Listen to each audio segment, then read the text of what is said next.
The faces of 10-year-old murderers. Tonight, the first new pictures of Thompson and Venables, new revelations about their years in custody, and threats to hunt them down if they're released.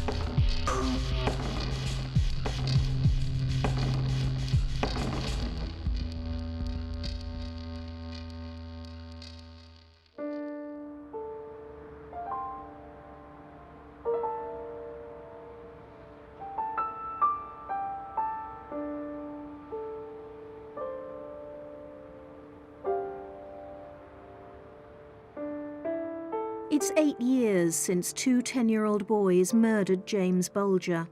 The anger is still there.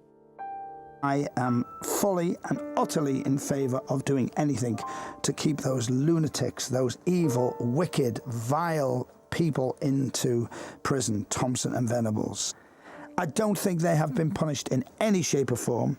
They have not served a long sentence. They have not been treated like criminals. It's a regular topic on Pete Price's phone-in, and the response is always the same. Hello, Leslie. Hiya, Pete. Hiya, Leslie. What can we do for you? Where do we start, Pete, again? What do we do with them? We keep them locked up for life. Because at the end of the day, it's Ralph and Denise and the rest of their families and friends that are doing a life sentence, not them, Pete. Thank you very much for talking to us, Leslie. Let's go to another call. Hi, Paul. They should have been hung and put in the gibbet. Really? You would have hung two little 10-year-old boys? Yeah, well, when they were old enough to appreciate the punishment. So you would have waited till they got older and then hung them? Yeah. So you kept them locked up and then hung them? Yeah. All right, Paul, thank you very much for that. Give us a ring, 0151 472 0967. The two killers are now eligible for parole, and Pete Price is among those campaigning to keep them locked up. Public opinion seems firmly on his side. It's a very emotive subject for people of Kirby, and I'm sure for the rest of Liverpool.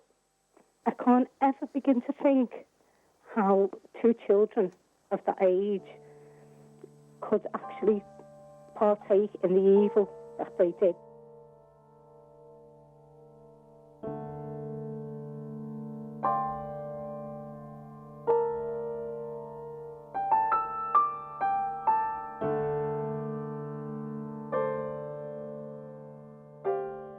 These pictures of Robert Thompson and John Venables have never been seen before.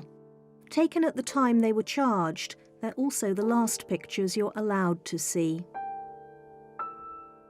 A court order means more recent ones can't be shown. We can't speak to anyone involved in their care or custody, or say where they're held. The legal restrictions mean very little hard information has ever emerged about Thompson and Venables in the last 8 years. Recently, the Lord Chief Justice said they'd made remarkable progress. But how do we know? How has the system dealt with 10-year-old murderers? What treatment have they had? Are they still dangerous? Up until now, we've only heard from those who want to keep them locked up for life. So tonight, we take a deeper look at their time in custody. And some of what we've found is so controversial, it's not surprising it's been kept quiet.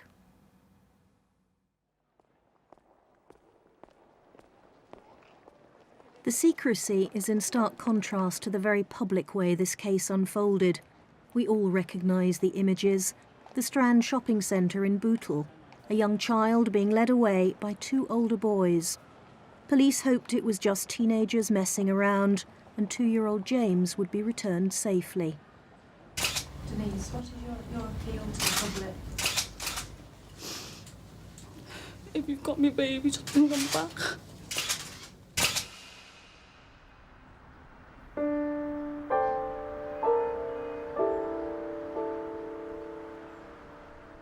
For 2 days, the hunt for James dominated the news, and it seemed the whole country shared the Bulgers' anguish.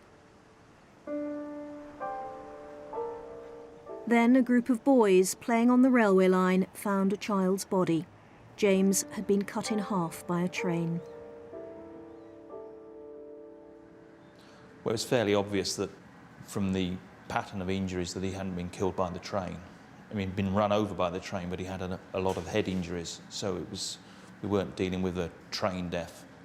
So tell me what the post-mortem established then about the injuries.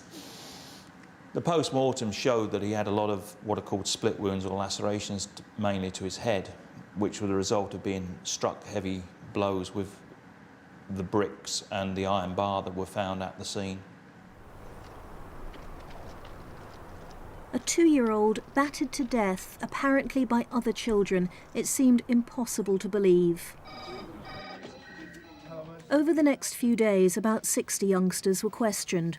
Then police were tipped off about 2 younger boys truanting from school when James went missing. So when they said 10-year-old boys, you think, oh well, it's got to be done.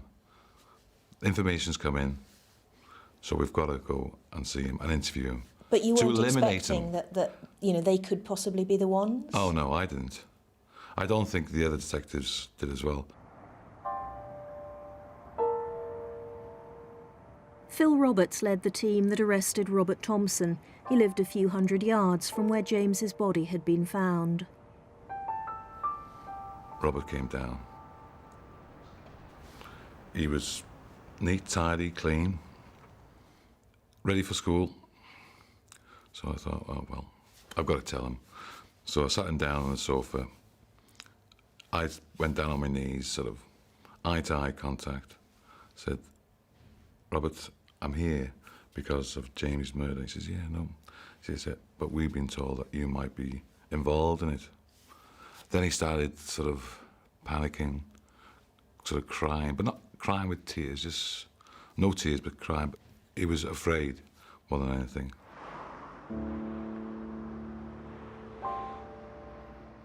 Robert was taken to Walton Lane police station. His mother went with him. A couple of miles away, on the Norris Green estate, another team arrested John Venables and took him to Lower Lane police station.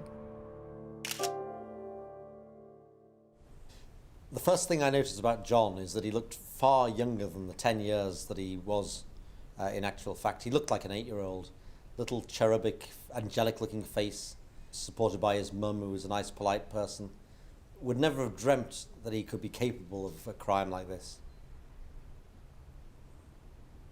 Robert was just remarkably young. That would be the first thing that struck you. He was younger, perhaps, than anybody you'd ever seen in a custodial setting before, let alone the seriousness of the offence. He was just so small. He was clearly very vulnerable. That's the clearest memory I have of it, just seeing someone so small, so young, in amongst so many adults in such a difficult situation. Gently, gently, police began the questioning, always bearing in mind they were dealing with 10-year-olds. In the second interview, Robert admitted they'd taken James, but blamed it all on his friend John. These are the actual sound tapes of the police interviews. What time was that? When was that? I don't know. So what did What happened? Don't know. He grabbed the baby's hand and just walked around the strand. And then he let him go loose then. Did he? When we were by the church, he let him go. And you were John then? You shook your head? You shook your head? Yeah, I told him to take him back. You did what? Told him to take him back. You told him to take I it back? don't know. All right, Blame. Bobby. No, you're not getting all the blame. We're just asking your son. We're trying to find the you truth. always get the blame. Wait a minute, Bobby. Listen.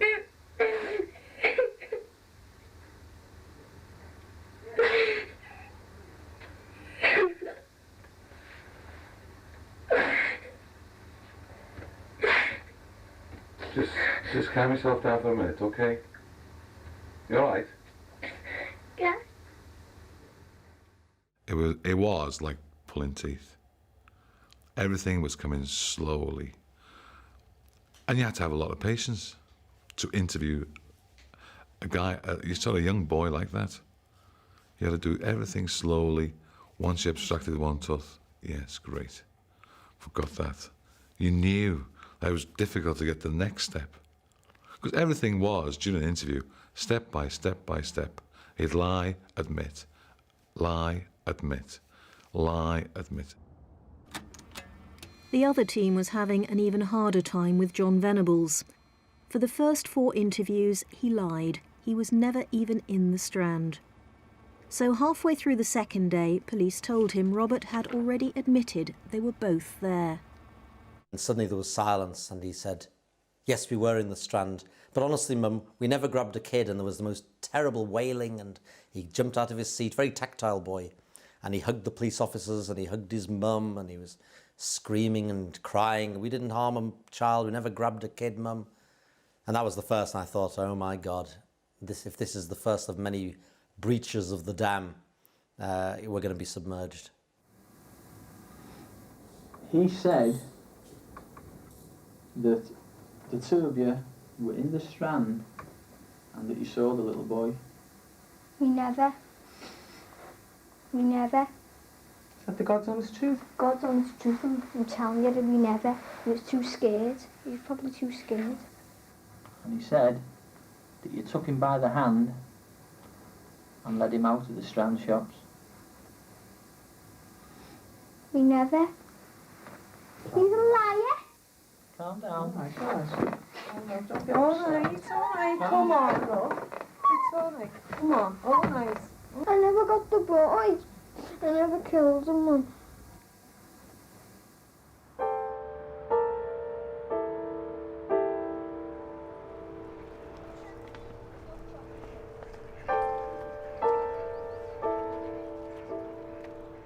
But slowly, the appalling truth began to emerge. From the Strand, they'd walked James up to the nearby canal. Robert made the child kneel and look in the water, hoping he'd fall in and drown. And earlier in the day, they'd tried to snatch another young boy, but his mother had caught them just in time.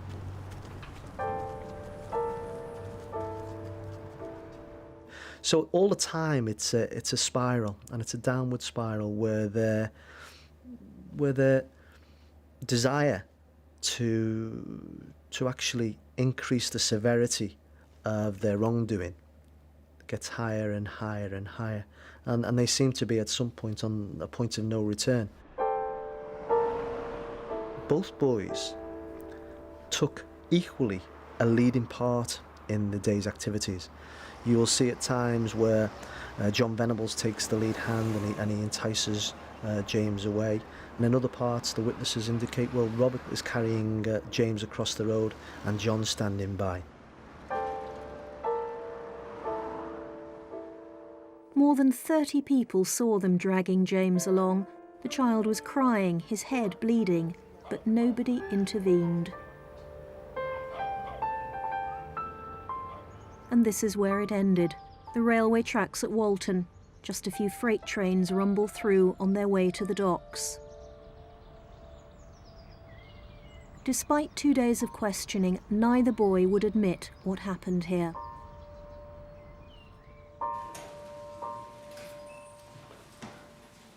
The breakthrough came with John Venables. Police thought he wouldn't tell the truth because he was frightened of his parents' reaction.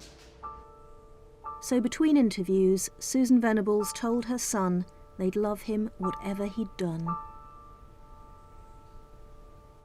And then he made what were the first admissions, and it was, yeah, okay, I killed the baby, I'm very sorry. Can you tell his mum I'm sorry, I think he said. And then from then he made certain admissions, well, certainly that he was present and inflicted some of the injuries caused on James. He took him on the railway track and started throwing bricks at him. Why did he throw bricks at him? No. Did it make him fall over? No. So he's saying he threw the same house brick at him, full in the face, and he didn't fall over? Yeah, he did fall over. And he just kept on getting back up again. He wouldn't stay down. What was he saying while he was doing all this? He was saying, stay down, you stupid dick, and all that. Why did he want him to stay down? I don't know. Wanted him dead, probably. Back at Walton Lane, Robert Thompson denied taking any part in the killing. However, there was strong forensic evidence that he'd kicked James in the face. there was blood on his shoes. Why won't you tell us? What? Why won't you tell us? I never even killed them.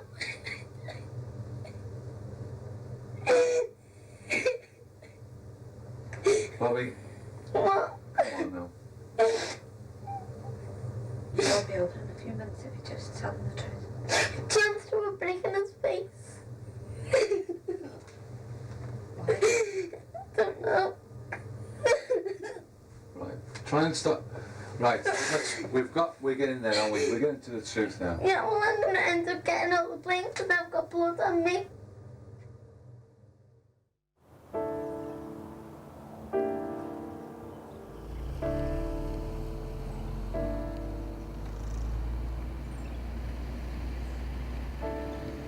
To the public, it was disbelief that two 10-year-old boys had committed a murder.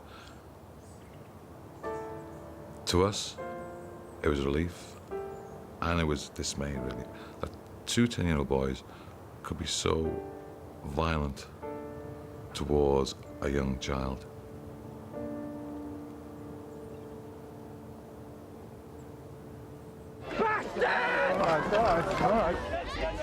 Public anger was almost unprecedented. There was a near riot the first time the two appeared in court.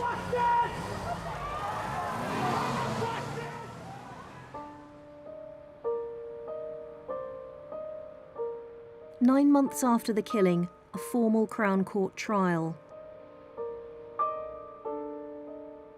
The accused, known only as A and B. Back in 1993, the law assumed that a child of between 10 and 14 didn't always know right from wrong. The prosecution had to prove they did. So the trial hinged not on whether they killed James, there was never much doubt about that, but whether they fully understood that taking him away from his mother and battering him to death was seriously wrong. That was all the legal system needed to know. The jury found them guilty of murder, and for juveniles there's only one sentence: to be detained during Her Majesty's pleasure. The judge then made a decision which has become a major factor in this case. He identified the boys. Their school photographs are now recognised by almost everyone in the country.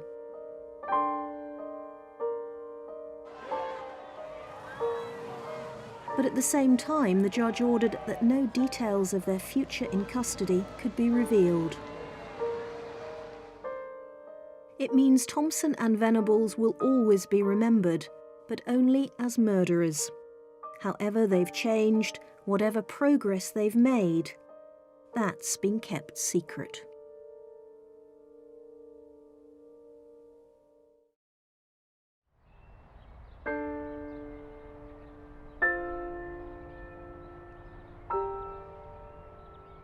St Mary's Church of England Primary School in Liverpool.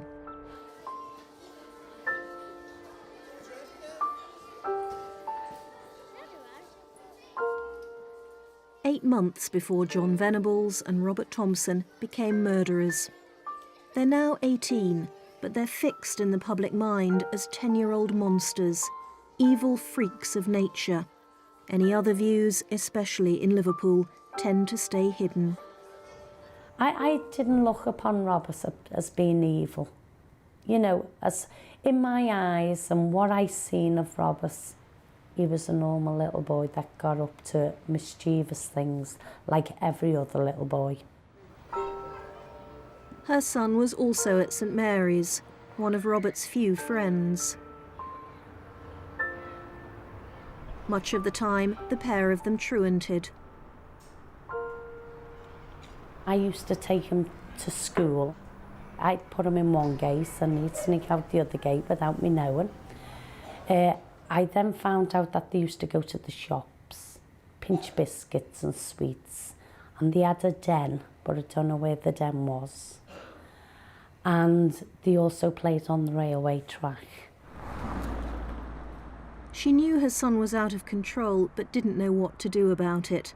At times, the boys roamed around until after midnight. Just couldn't find him. I used to walk the streets looking for him, and, you know, I just couldn't find him anyway. I was worried, but I didn't inform the police because I thought if I inform the police, then the welfare come on your back, and before you know it, that's it. So, you know, I just sort of, you know, plodded on and just hoped that he was all right. Robert Thompson's mother felt the same. She didn't want social services interfering, but her son, indeed her whole family, was far from all right. I think ironically that the Roberts family were emerging from a terrible period of chaos, but it was too late for Robert. Robert's father had left the home about 4 years earlier, amid great drama and trauma. His mother was drinking heavily at that time. Robert was the fifth of 6 children, and I think there was quite a lot of bullying going down the ages, and Robert was kind of at the bottom of the pile. A family which was desperate for help. It was fragile, it was damaged, it was vulnerable. You have a 10-year-old boy at his primary school with just on half of his education missing because of truant. It was apparent that nothing formally had been done about that.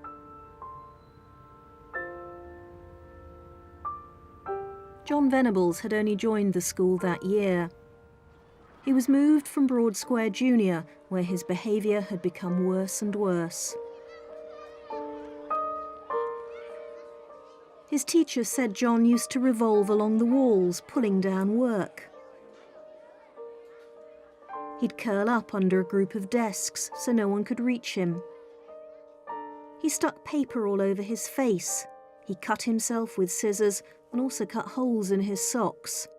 Finally, he tried to choke another boy with a ruler across his throat. It's always seemed to me that John displayed many more signs of being, you know, seriously behaviourally disturbed. He had an older brother and a younger sister. They both had learning difficulties, were attending a special school.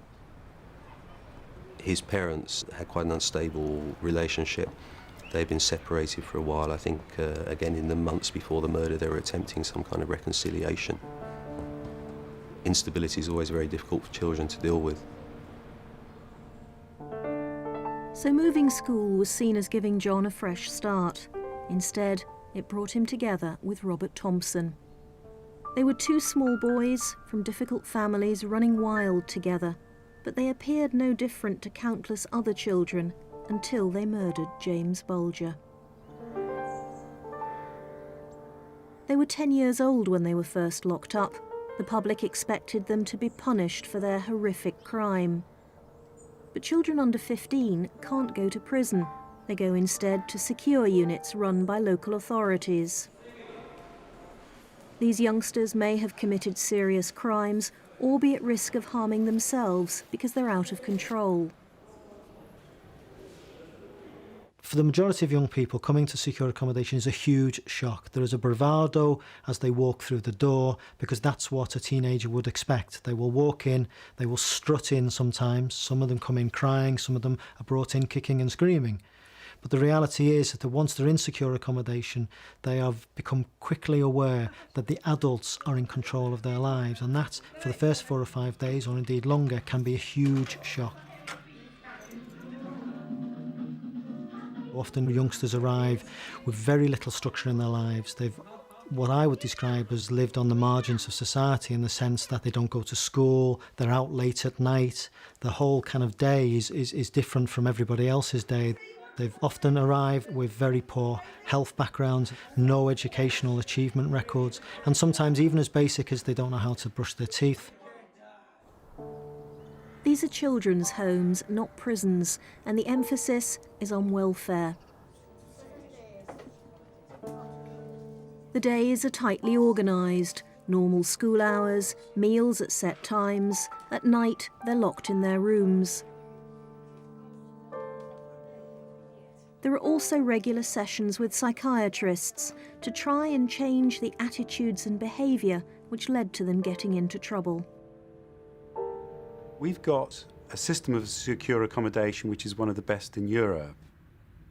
We know we've got effective treatment and we know it works. The outcomes, we can also predict those children who are likely not to benefit and likely to remain at risk in the long term. But for the majority who are amenable to treatment, the outcome is good.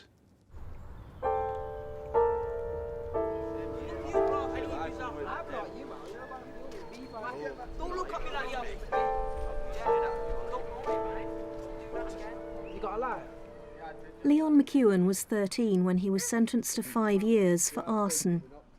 He ended up in the same secure unit as Robert Thompson. Leon knew who he was, although it was never discussed. I had an idea because I read the papers and listened to the news and that, so I didn't really want to hear it, what he did from his mouth, because I just thought it was sick.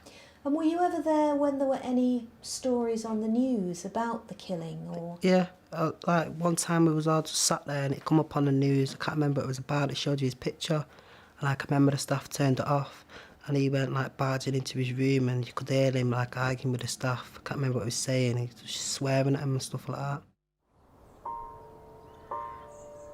we can't say where Thompson or Venables are held for legal reasons, but they're not in any of the units shown in this programme.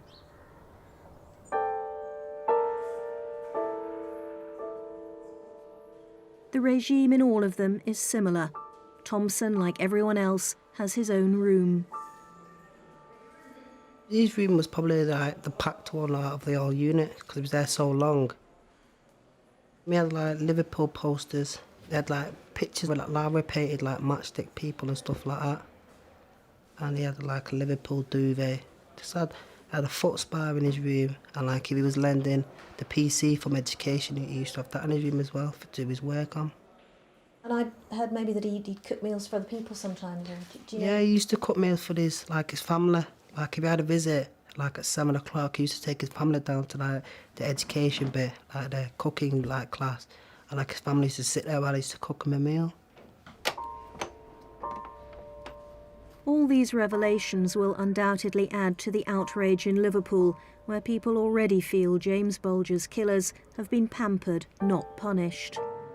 Certainly the facilities in secure units are excellent, but keeping children locked up like this is expensive.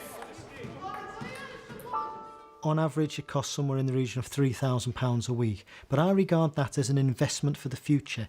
If I can effect positive change in a youngster, return them safely to the community, then perhaps we won't spend large sums of money by incarcerating them for the majority of their adult life. But for an awful lot of people, especially the victims of crime, they're not interested in any of that. They simply want to know, where is the punishment? I think by locking up a young person, 13, 10, 11, 12, 13, by restricting their liberty for a period of months and sometimes years, you are doing that. Even if you lock them up with an all-weather football pitch, a swimming pool, a gymnasium, a Game Boy, a television... Those are part of the things that young people need in order to develop a sense of worth. What do you want me to do? Do you want me to lock a young person up?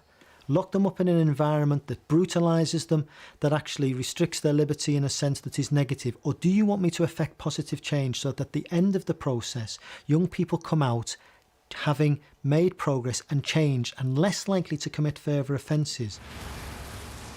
So the punishment is being locked up, but even that's not straightforward. Hi, have an evening news? Great, thanks a lot. Recently, public anger's been stoked up again by a number of press stories. Oh, OK, so this is Venables, and it's saying that he's been released several times from his secure unit with his father to go to Old Trafford. And they're saying that he's also allowed out once a week to play football against teams of local schoolboys who don't know his identity. Stories started appearing as soon as it became clear the killers were eligible for parole this summer. Robert Thompson has apparently been to a Manchester shopping centre, but we've discovered he's been shopping quite often. In fact, he's been coming out for years. It's called mobility. Mobility is time out of the secure unit and can take a number of forms. In the unit that I manage, mobility is always supervised by at least one member of my staff team, and that will in a typical young person will start with a small amount of mobility and perhaps build up to more extensive mobility. Its purpose is to prepare young people from moving from a very enclosed, secure environment back into the community, so will take place in the latter stages of their sentence. But according to our research, Robert Thompson got his first taste of freedom little over a year into his sentence. This is Rivington Pike in Lancashire. Early in 1995, Robert came here for a long walk, supervised by staff from the unit. Like all mobility, it had to be specifically approved in advance by the Home Office. And this was just the beginning of regular trips out, which until now have been kept absolutely secret.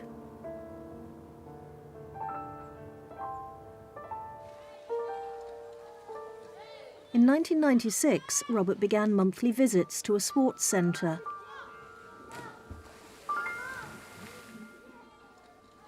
I just used to go swimming with the staff, then come back about 3 hours later. Just use the staff used to say, oh, we went swimming at the McDonald's or whatever.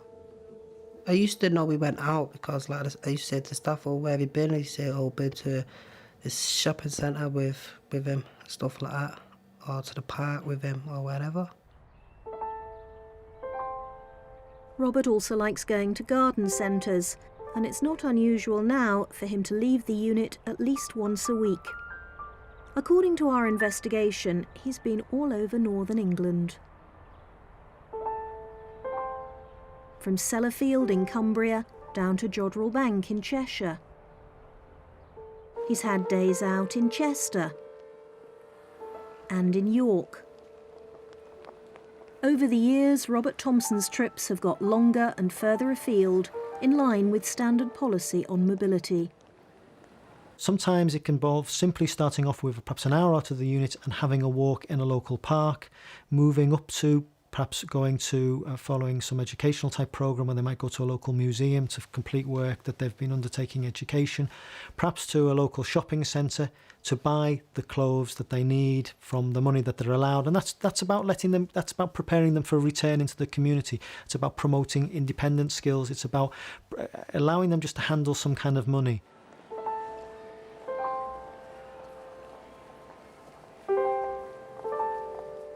On one hand, it appears a sensible and humane policy. You can't lock children away for all their formative years and expect they'll just slot back into society, rehabilitated. But when those children are James Bulger's murderers, it's not surprising the Home Office won't talk about it. Is there a real sensitivity about discussing mobility? It sounds like the government, the Home Office, they would really rather people didn't talk about this. They really don't want people to know exactly what's going on. Well, I'm sure that the government and the Home Office have very real security concerns when it comes to discussing mobility, particularly the detail of mobility in these individual cases. I respect those concerns. Is it a question actually of embarrassment, that they really don't want to admit that having locked up young offenders, we do let them out again? I don't know what the motivation is, but I think it's clear that there are real security concerns. Whether that's the prime motivation, I can't say.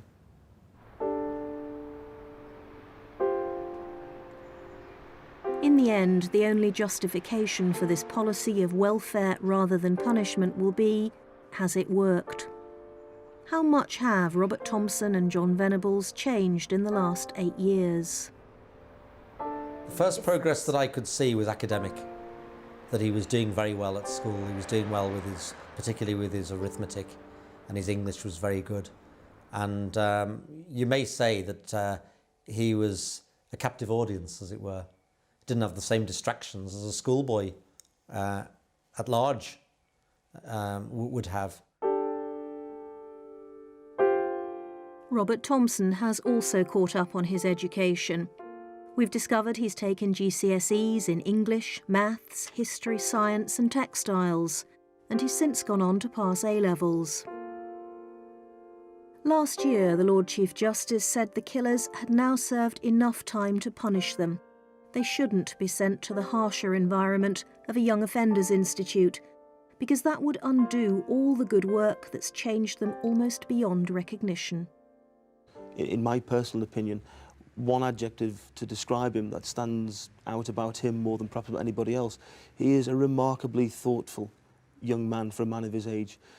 Careful, thoughtful, considerate of other people's feelings, to a degree that is, in my view, exceptional amongst 18-year-old people. But is it time to let them out? We've discovered the parole board will meet next week to decide if Robert Thompson and John Venables are still dangerous.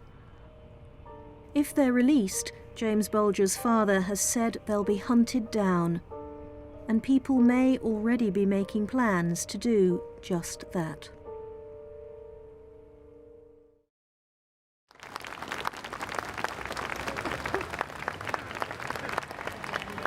Ladies and gentlemen, thank you once again for coming out. I'm angry, and I'm here today because I think they're taking the mickey out of us. You're here with children today. DJ Pete Price is among several well-known Merseysiders who support the Justice for James campaign. The aim is to keep Thompson and Venables locked up. Little bits of information are being fed out. How can they say that these two boys have been punished? They have not been punished in any shape or form yet, and that is what is wrong. At the forefront of the campaign, James's mother, Denise. They've always had the backing of the popular press.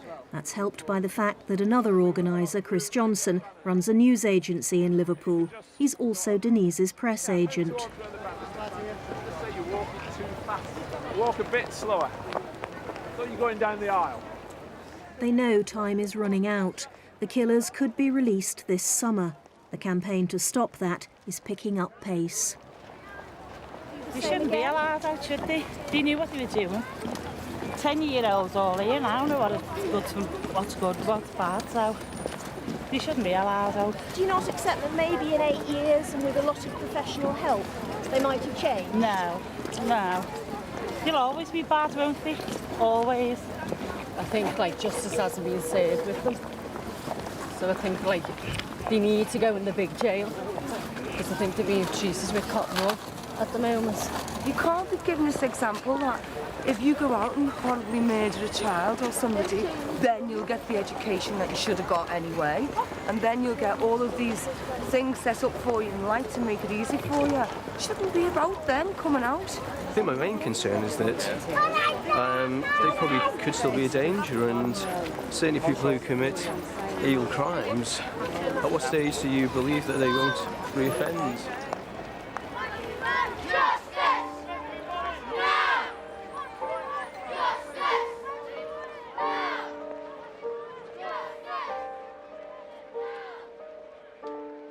The view that Robert Thompson is still violent has been fuelled by 2 recent press stories. An official-looking report describing a fight was in fact a complete forgery, which Scotland Yard is now investigating. There never was a fight. There was a scuffle with another boy, but he turns out to have been a drug addict who provoked the argument and then sold his story to the press. In terms of the press interest, these 2 boys continue to be demonised, and there is a kind of vengeful mood around the case, which I feel that the newspapers do a lot to stoke.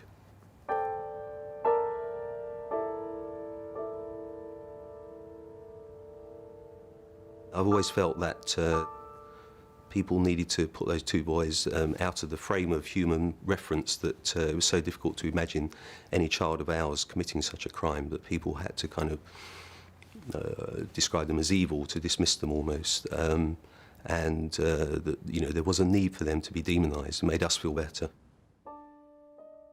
There's always been talk that they mutilated James and sexually abused him. After 8 years, those rumours have suddenly been spelled out in the press.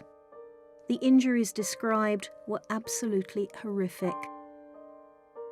We checked every detail with the pathologist who did the post-mortem, and none of this is true.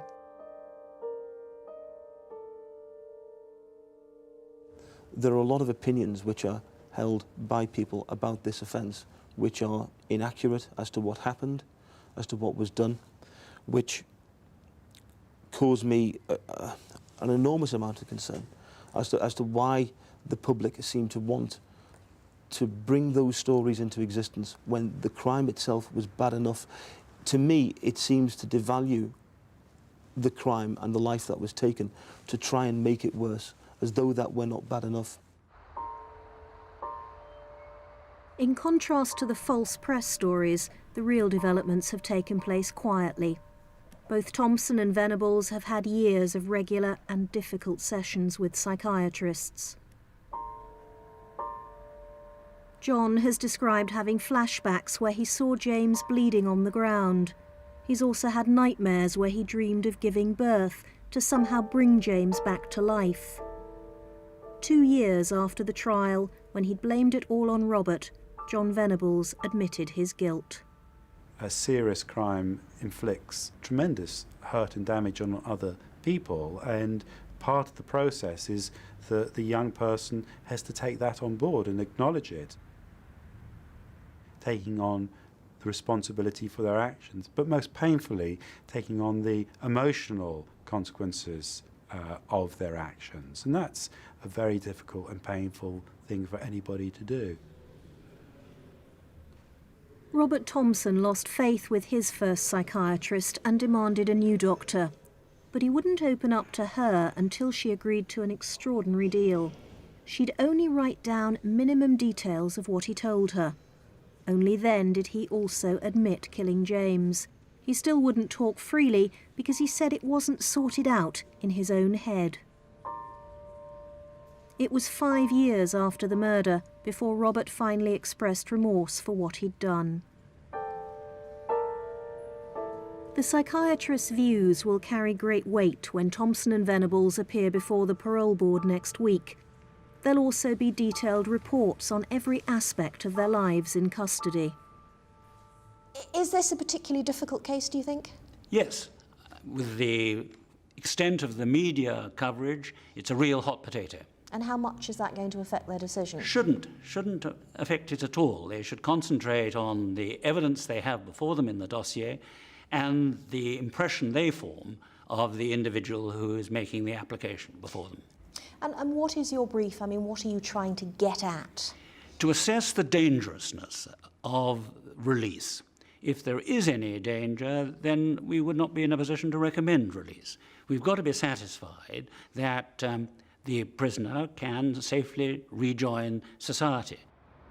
Pete Price unzipped. Call now 0151. Safety cuts 2 ways. Would Thompson and Venables themselves be safe if they were released? James Bulger's father has already said in public they'd be hunted down, and that does seem to be the view in Liverpool. But the point I wanted to make was that someone's going to pop at them. Someone's going to have a go at them, and that's the point. Whatever happens, it will be discovered where they are, and we will be waiting for the headline in the paper that they have been killed. Oh, they will be killed. Wherever they go, they will be killed. We've got these draconian laws that are protecting these two when they come out, and in fact, the internet will make a nonsense of that. Or do you not agree? I mean, well, I think you're right, because they're going to be haunted and hunted for the whole of their lives. Now, I think that, Denise and Ralph will probably take some comfort from that, and who can blame them? Already there are stories that an up-to-date picture exists of Robert Thompson. A court order means television and newspapers can't publish it, but that doesn't mean it's not being circulated. The internet is almost impossible to police.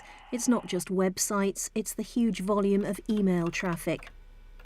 Someone connected with the Justice for James campaign has emailed me the photograph. It's a picture of a teenage boy, and either side of it the original schoolboy photos of Thompson and Venables. So is this part of the campaign? I don't know of the Justice for James campaign circulating any photographs. That's news to me. Really? I mean, I've got the photo. I can show it to you. I mean, here you go. This was sent to me by someone from the campaign, and they got it from someone else in the campaign. I mean, this is a dangerous policy, isn't it? I mean, this is incitement that to murder. certainly is not anything to do with the Justice for James campaign. It's nothing that I know of in terms of it being circulated certainly officially by anyone in the campaign. It's not official policy. It can't be published. Are you saying that's not something you'd approve of then, circulating well, this it's photograph? not for me to approve or otherwise. I don't... I mean, undoubtedly people are very angry in Kirby. But I mean, this and in Liverpool and worldwide. So I don't know. I don't know what the photograph is, and I don't know who circulated it. But lots of people know about it. The campaign recently held a fundraising evening at a Liverpool pub. James's mother, Denise, was there. £1,500 was raised. There was talk of using some of that as a reward for whoever tracked down the killers and displaying a picture of Robert Thompson as a wanted poster. So, I mean, just to clarify, Denise does not want them to be hunted down. She is certainly not encouraging anybody to do that. This photo is, though, isn't I it? think, well, I don't know anything about that. You've just shown it to me, so it's a mystery to me. Will you be saying to people, look, whatever that photograph is, whether or not it's Thompson, stop circulating it, because it's a dangerous thing to start to do? I would have to say to them that they should not circulate it in Britain. Whether they decided that the internet was so big that it couldn't be stopped is a matter for them. I wouldn't seek to tell people what to do. It certainly wouldn't be done by the Justice for James campaign, and it certainly wouldn't be done in this country. If somebody abroad wanted to do it, then we couldn't stop them.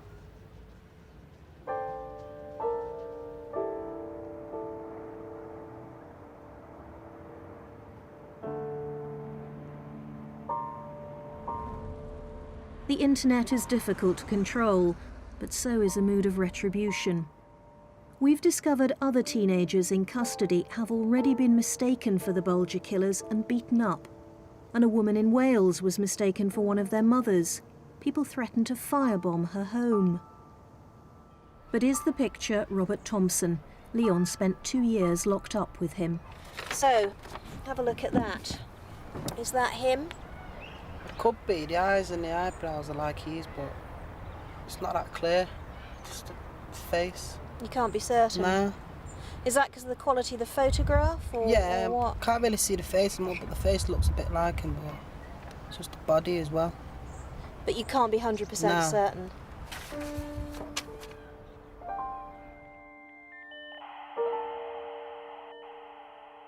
They were 10 years old. James Bulger would be the same age now, if they hadn't killed him. Whether his parents can ever forgive, only they can decide. The issue for the legal system is so much simpler. If Thompson and Venables are safe to be released, then it's time to let them out. I'd like to see Robert again, and ask, I'd like to ask him why and what went wrong, and